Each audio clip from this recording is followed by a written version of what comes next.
At yun, kamusta? Magandang araw. Habang pauwi ako nito, nag-message sa akin si partner kung ano daw ulamin. Pero bago ang lahat, subscribe naman kayo sa channel namin. Palambing lang.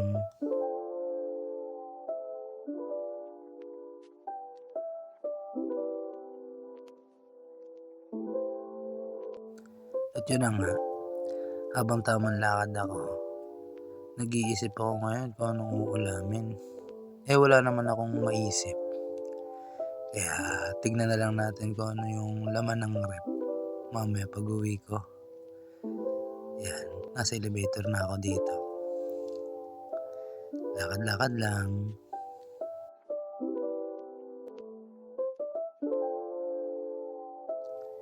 Yan, nakarating na ako niyan ng room. Kwarto na namin yan. Bibihis muna ako yan bago mag-check sa kusina. Fast forward natin. Ayan, sa kusina na ako. Check ako ng kanin. Check din tayo na laman ng rep. Ayun, nakita ko may manok nga pala, naalala ko kanina. Tapos may hotdog pa kaming tira. Ayan, kunin ko lang. Tapos alam ko meron kami dito mga gulay-gulay dito sa rep eh. Check ko rin yan. Ayan. Kasi bala kong lutuin dyan na fritada. Apritadang manok. Ayan. Kalkal ako dyan ng kalkal. Hanggang sa may mahanap lang. Ayan. Ayun. Tapos iiwanan ko muna yan dyan kasi pauwi na si partner niyan eh. Tapos didepros ko rin yung manok. Kaya iiwan ko muna yun dun. Babalikan ko na lang mamaya pag sundo ko. 298 frozen patties later.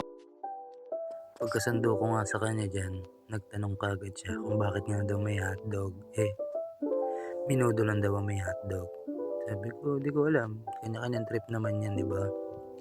So yun, minamadali na namin to kasi nga maaga kami gigising bukas para makakain na. Ganun lang ang buhay. Trabaho, uwi, kain, tulog. Ganun lang. Oh, paano ba yan? Kakain na kami. Salamat sa panonood. Bye-bye.